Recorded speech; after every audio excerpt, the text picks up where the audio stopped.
এবং কমরেড নিরাপদ সর্দার আজকের এই গোটা রাজ্য জুড়ে গরিব খেটে খাওয়া মেহনতি মানুষের গোটা রাজ্যের বিভিন্ন প্রান্তে যা লড়াই চলছে সেই লড়াইয়ের নেতৃত্ব যে লাল ঝান্ডা ধরে থাকা কর্মী নেতৃত্ববৃন্দ দিচ্ছেন তার মধ্যে উনি অন্যতম এখন প্রতিনিধিত্ব। লড়াই আপনারা সবাই করছেন। আজকের এই সভাতে অনেকজন অনেক কথা বলেছেন এবং সবটাই আমাদের কাজের কথা বলেছেন। ভোট সামনে, আজকে নিশ্চিতভাবে আমি বলবো যে আমার কোনো কথা আপনাদের কানের আরাম যাতে না হয় এবং আপনাদের যাতে প্রাণের শান্তিও না হয়। নির্বাচনের আগে খুব কঠিন পরিস্থিতির মধ্যে আমরা আছি। গোটা দেশ এবং রাজ্য জুড়ে এমন একটা পরিবেশ প্রতিদিন পাল্টে যাচ্ছে যে পরিবেশে গোটা দেশে কি হতে চলেছে আমরা সবাই উপলব্ধি করতে পারছি যে খাদের কিনারে আমরা পৌঁছে যেতে পারছি, কিন্তু কি হবে সেদিকে যেন একটা কোনো ধোঁয়াশার মতন একটা অবয়ব তৈরি হয়েছে যে এটা হতে পারে। আমার প্রথম আপনাদের কাছে কথা যে इस लोकसभा चुनाव में कौन जीत सकता है उसके तरफ ना देखकर किसको जीतना चाहिए उसके तरफ देखकर हम लोगों को वोट देना भी चाहिए और আমাদেরকে বুথে অর্গানাইজেশনটাও গড়ে তুলতে হবে। এই এক এবং অদ্বিতীয় আমাদের কথা, পরিষ্কার কথা। এই একটু আগেও যে ফোনটা আমার কাছে এসেছে, লাস্ট এক সপ্তাহ ধরে এরকম 7খানা ফোন এসেছে যে 7খানা ফোনে 25 থেকে 34 বছর পর্যন্ত 7টা বেকার যুবক, হয় পরিযায়ী শ্রমিক, নইলে কাজের জন্য বাইরে গিয়ে তারপরে আম্বালা স্টেশন থেকে খুঁজে পাওয়া যাচ্ছে না, নইলে কেরালাতে কাজ করতে গিয়ে ছাদ থেকে পড়ে মরে গেছে, তাকে ওই হসপিটাল থেকে ফেরত আনার জন্যে তার পরিবারের টাকা পর্যন্ত নেই এবং তাকে যে ওখানে কেউ আইডেন্টিফাই করতে যাবে সেটা পর্যন্ত লোক নেই। বা এরকম একটি ফোন এসেছে বা তাদের পরিবারের লোকজনরা যোগাযোগ করছে যে একটি ছেলে, সে কি কাজ করবে জানে না, 25 বছর বয়স, সে এমন একটি এলাকায় থাকে যেখানে ইল্লিগাল কাজের সঙ্গে যুক্ত হবার জন্য সরকার তার কাছে বিভিন্ন পরিসর খুলে রেখেছে।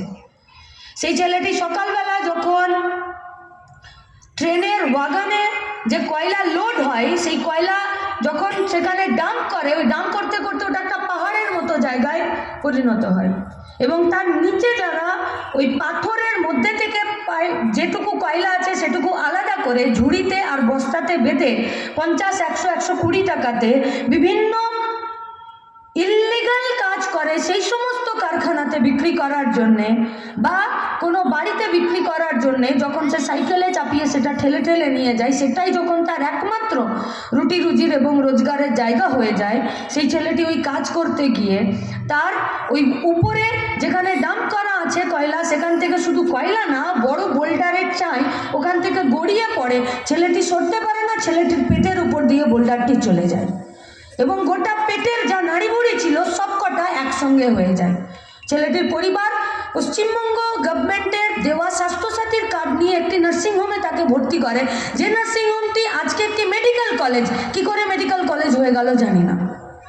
সেখানে ভর্তি করার পরে 5 লক্ষ টাকা যে স্বাস্থ্যসাথীর কার্ডে থাকে সেখান থেকে মাত্র 1.5 লক্ষ টাকা সেই হসপিটাল বলেছে এর বেশি আমি পারবো না তোমাকে সাপোর্ট দিতে। 1.5 লক্ষ টাকায় সেখানে অপারেশন হয়েছে, তারপরে ডাক্তারবাবু হাত জোড় করে দিয়েছেন, বলেছেন এখানে নিয়ে যাও। গরিব মানুষকে কি করে বোঝাবে, বলেছে এখানে আমাদের অতটা দম নেই যে হসপিটালে 4-5 জন ডাক্তারবাবু মিলে মিটিং করে টেবিলে বসে ওর বিভিন্ন ট্রিটমেন্ট বিভিন্নভাবে ওর চিকিৎসার ব্যবস্থা যদি করতে পারে তাহলে ছেলেটি বেঁচে যেতে পারে, নইলে ছেলেটির পেটে সেপ্টিসেমিয়া হয়ে যাবে, ছেলেটি বাঁচবে না। গ্রামের লোক, ঘরের লোক, পাড়ার লোক, আত্মীয় স্বজন মিলে 2 লক্ষ টাকা জোগাড় করেছে। সেই 2 লক্ষ টাকা দিয়ে সেই মেডিকেল কলেজের রোডের উপরে, আমি যেহেতু এটা যাদবপুর, যেহেতু এটা টালিগঞ্জ, কতটা খাদের কিনারে পৌঁছালে এই লোকসভা নির্বাচনে বামপন্থীদেরকে লাল ঝান্ডা হাতে নিয়ে পার্লামেন্টে পৌঁছানোটা আমাদের কাছে একটি সমাবেশের থেকে আরো বেশি গুরুত্বপূর্ণ। কতগুলো বাড়িতে আমরা এই খাদের কিনারে পৌঁছে যাওয়ার কথাটা আমরা তাদের কাছে পৌঁছে দিতে পারছি। তাই খুব সাহস নিয়ে একটি সমাবেশে আপনাদের কাছে এই কথাগুলো বলার এখতিয়ার এবং অধিকার এবং দায়িত্ব বলে আমি মনে করছি। তাই আপনাদের কাছে এই কথা, যখনই এরকম কোনো পাড়াতে ওই নিরাপত্তা যাদের কথা বলছিলেন যে সমস্ত পোয়াতি মেয়েগুলো বাচ্চা বিয়েতে গিয়ে মরে যায় আর বাচ্চাগুলো জন্মানোর পর মরে যায়, সেই সব এলাকাগুলো কিন্তু এখনো পর্যন্ত সেই সামাজিকীকরণের ওই জায়গাটায় রয়েছে যে পাশের বাড়িতে কেউ অসুস্থ হয়ে গেলে গ্রামের সবাই মিলে একটা চাঁদা পাঁদা তোলে। গরিব পাড়া 2 লক্ষ টাকা তুলেছে। যে মেডিকেল কলেজটা কর্পোরেট হসপিটালটার পিছনের দিকে, মানে রোডের উপরে কর্পোরেট হসপিটালটা, ওই একই নামে মেডিকেল কলেজটা পিছনে, সবটার একটা মার্কেটিং আছে, সবটার একটা অ্যাডভার্টাইজমেন্ট আছে, সবটার একটা পরিবহনযোগ্য এবং একটা উন্নত পরিবেশ আছে। সেই উন্নত পরিবেশে প্রথম যে সুযোগটা, যে সুবিধাটা, সেটা কে পাবে? সেটা ওই কর্পোরেট হসপিটালটা পাবে, নার্সিংহোমটা পাবে। 2 লক্ষ টাকা নিয়ে যখন তার পরিবার এবং গ্রামের লোকেরা গেছে, বলেছে 2 লাখ টাকায় কিছু হবে না। তাহলে কি করতে হবে? না, কলকাতায় কোনো একটা বড় হসপিটালে নিয়ে যেতে হবে। বড় হসপিটালের নাম কি? পিজি। বুকে হাত দিয়ে বলুন তো, এই গোটা পশ্চিমবঙ্গে কলকাতা ছাড়া দূর দূরান্তে 23টা জেলায় আর কটা এরকম হসপিটাল আছে যে 6 ঘন্টা, 9 ঘন্টা, 13 ঘন্টা যদি কেউ অসুস্থ হয়ে যায়, কলকাতা না এসে সেখানে থেকে হয় মরে যেতে হবে, নইলে তার আর কোনো উপায় থাকে না, নেই কোনো উপায়।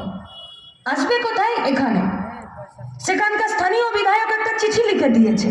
সেই চিঠি নিয়ে যখন পিজিতে সুপারের কাছে এসছে, সুপার বাঁ হাতে চিঠিটা নিয়ে টেবিলে ফেলে দিয়েছে। স্টেরয়েডের ইঞ্জেকশন দিয়ে আপনাদেরকে বক্তৃতার মাধ্যমে বুস্ট আপ করতে আসিনি, যে বাঁ হাতে নিয়ে ফেলে দিয়েছে। এ কথা আমার নয়, কথা তার পরিবারের।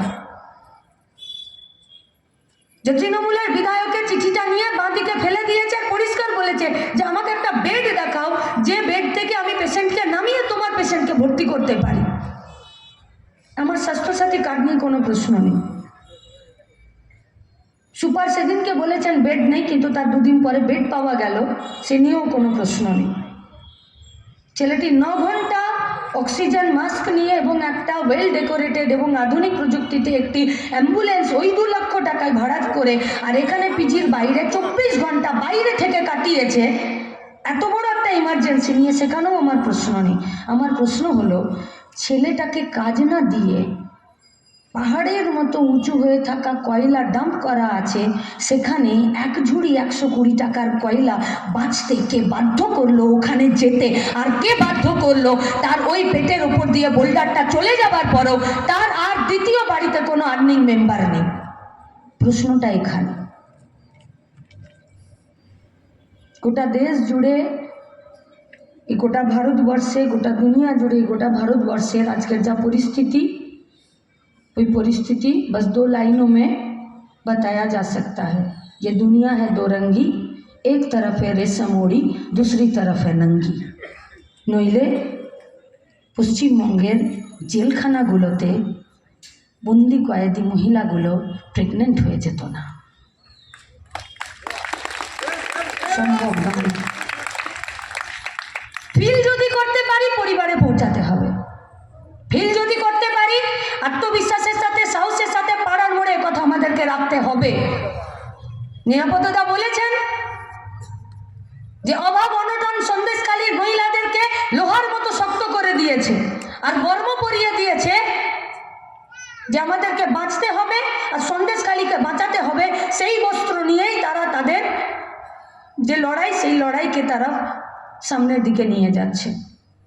সরকারকে কেউ বর্ম পরাচ্ছে? কে? বুনিয়াদি জায়গাতে আঘাত করা হচ্ছে প্রতিটা দিন, যে বুনিयादी জায়গাতে আমাদের কাজ থাকবে না।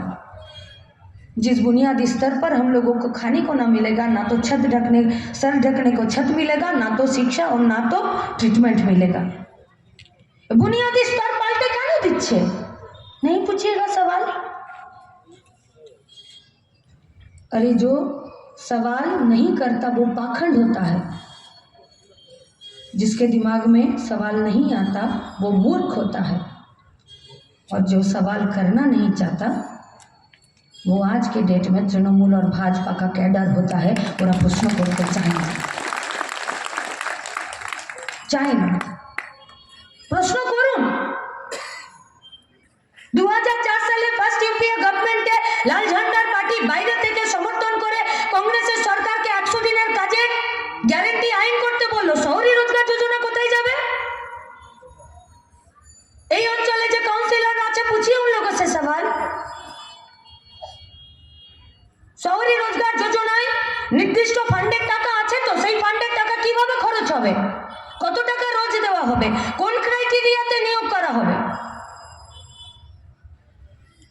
বেরিয়েছে দুদিন আগে। এগ্রিকালচার ডিপার্টমেন্টে কম করে 36 জনকে নিয়োগ করা হয়েছে। কোন ক্রাইটেরিয়াতে? কোনো ক্রাইটেরিয়া নেই। সরকারি পয়সায় তৃণমূল এবং বিজেপির ক্যাডার পোষার নীতি চলছে।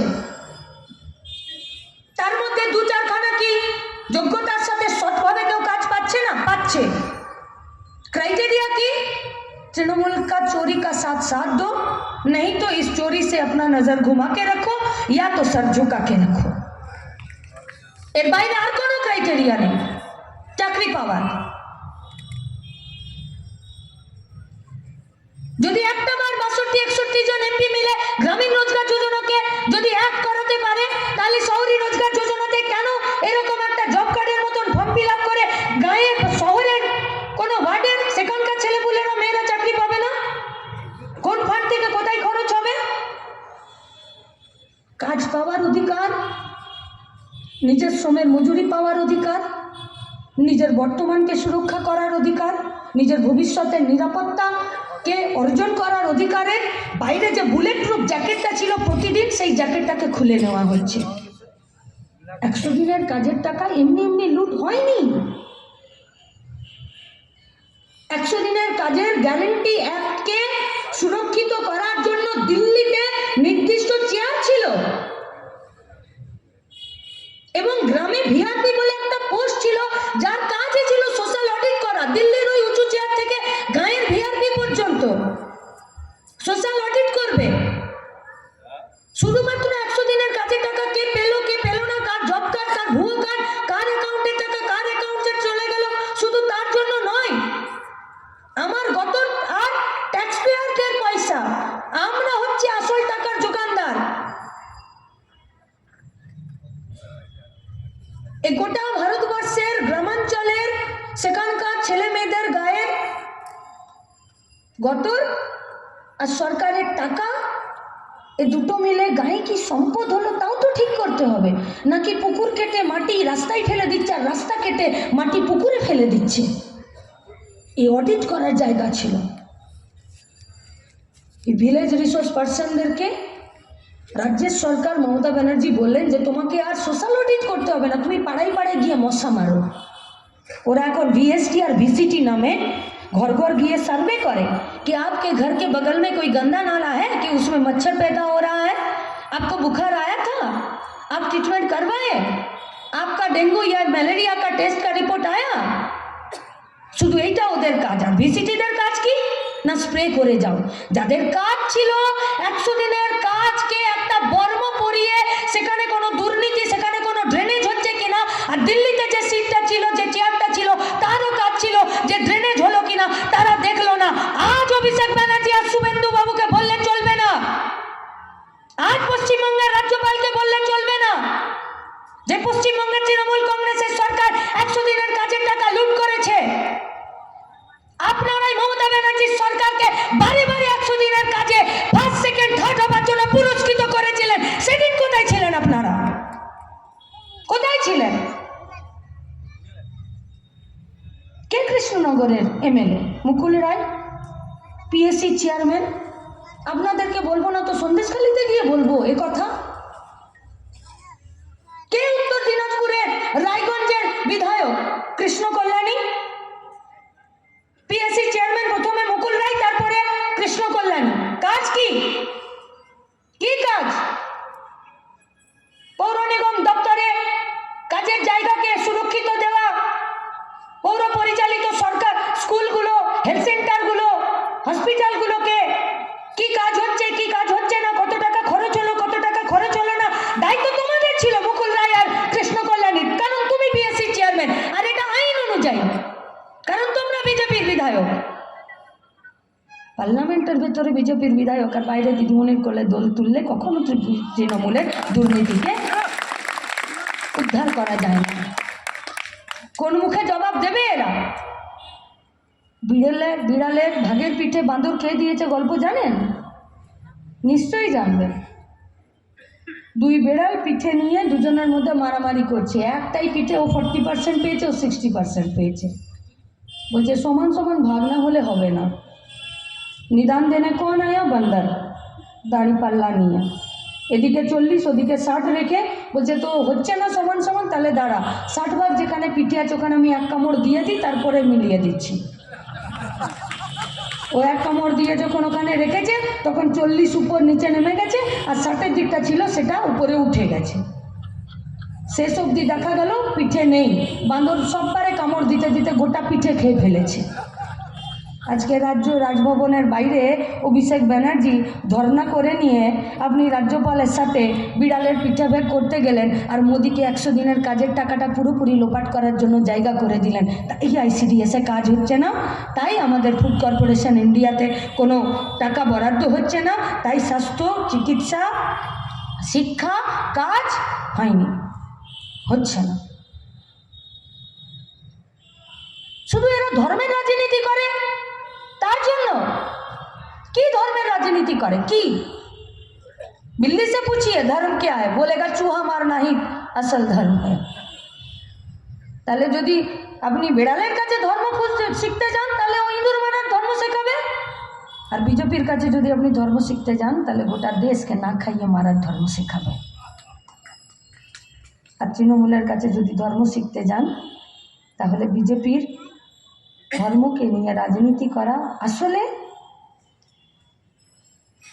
হিন্দুত্বকে নিয়ে যে রাজনীতি করছে সেই রাজনীতিকে ওরা শেখাচ্ছে। লড়াইটা খুব কঠিন, খুব কঠিন লড়াই। 8ই মার্চ আন্তর্জাতিক শ্রমজীবী নারী দিবস। একবার জিজ্ঞেস করুন না, তৃণমূলের যারা কাউন্সিলর আছে, ববি হাকিম আছেন, আমাদের রাজ্যের মন্ত্রীরা রয়েছেন, যে মহিলাদের এম্পাওয়ারমেন্ট বলতে কি বোঝায়। নির্লজ্জের মতন পঞ্চায়েতে যে মেয়েগুলো ভোটে জিতলো, সরকারি নোটিফিকেশন জারি করে ওদেরকে ট্রেনিং না দিয়ে ওদের বরগুলোকে ট্রেনিং দেবে বলে নোটিফিকেশন জারি করে দিল। এইটা মহিলাদের এম্পাওয়ারমেন্ট? কি বলেছে লাল ঝান্ডা? লাল ঝান্ডা বলেছে মহিলাদের আসন সংরক্ষণে 50% নিচে যাবে না। তার মানে নিচের লেয়ারটা ঠিক করে দিয়েছে, উপরে যত খুশি যাও। মহিলাদের এম্পাওয়ারমেন্টের কথা বলা চন্দ্রিমা ভট্টাচার্য, লীনা গঙ্গোপাধ্যায়, মমতা ব্যানার্জি, এনারা বললেন যে আসন সংরক্ষণ 50-এর উপরে যাবে না, নিচে থাকতে হবে। এইটা মহিলাদের এম্পাওয়ারমেন্ট? কেন রাজ্যের মহিলা কমিশনে 2.5 বছর ধরে চেয়ারপারসনের মতন একটা সিটে কোনো সভাপতি থাকবে না?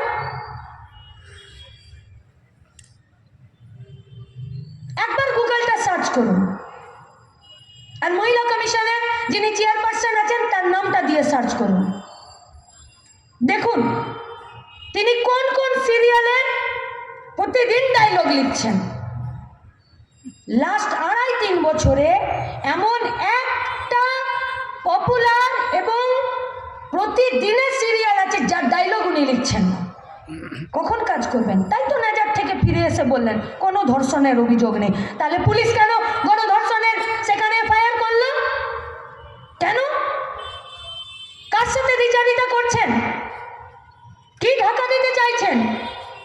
আপনাদেরকে প্রশ্ন করতে চাইছি, মহিলাদের এম্পাওয়ারমেন্টের নামে কে কে নিজের মেয়ে, মা, বোন, বউদের মান সম্মানের সৌদা করতে চান? তারা 500, 1000 আর 30,000-এর ফর্ম ফিল আপ করে দাঁড়িয়ে যান তো একবার দেখি, দাঁড়ান। बाप भाई छोड़िए, माँ कहलाने की भी लायक नहीं रहेगा। কি বলে? আজ তো পরিষ্কার বলে দিল সন্দেশখালিতে যে যাবি না মানে 100 দিনের এই লক্ষ্মীর ভান্ডারের টাকা পাস। পরিষ্কার বলছে।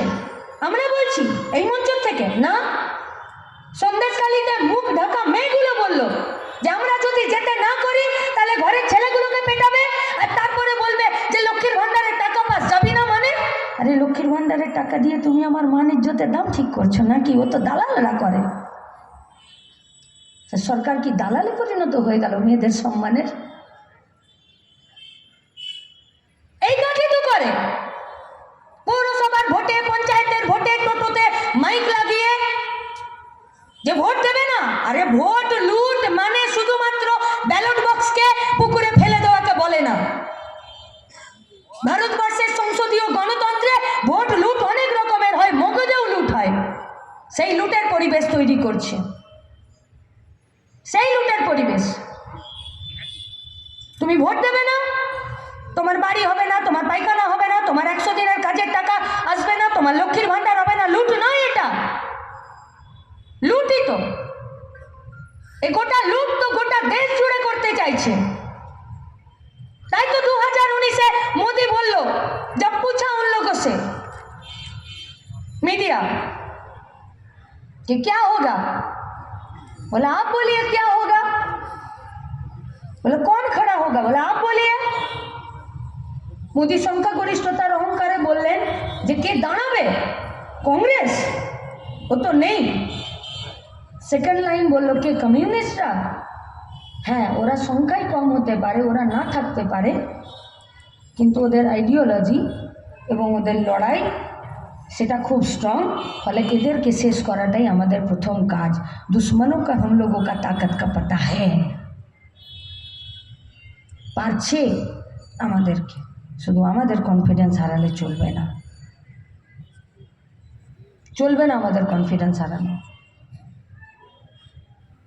গোটা পশ্চিমবঙ্গ, গোটা দেশ জুড়ে যে লুটের রাজত্ব এবং রাজনীতিকে ওরা প্রতিষ্ঠা করতে চাইছে, उसी के खिलाफ लड़ाई है।